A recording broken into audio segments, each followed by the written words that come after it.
In front of me is XIAOMI 17T, and today I would like to show you how you can open apps in split screen view.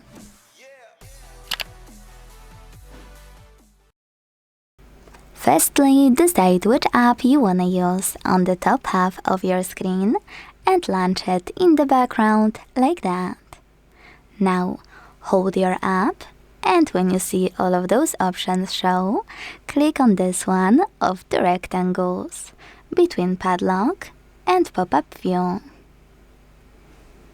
Then choose Home button and tap on a second app.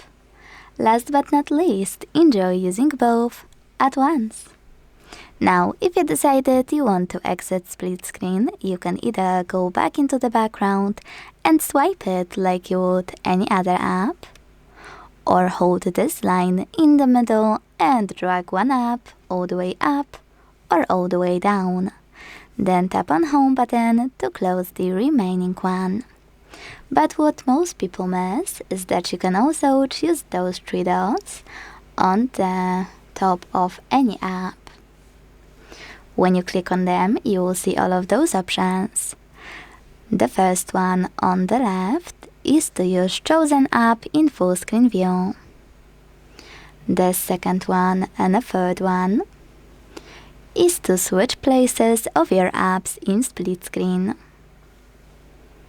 The last one over next is to close chosen app, so you can pick another one in its place. And this one will turn your chosen app into pop-up window that will overlay the second app. Like that. Now to go back to split view, use the same three dots to select split view icons. Thanks so much for watching. If you enjoyed this video, leave a like, comment and subscribe. Bye!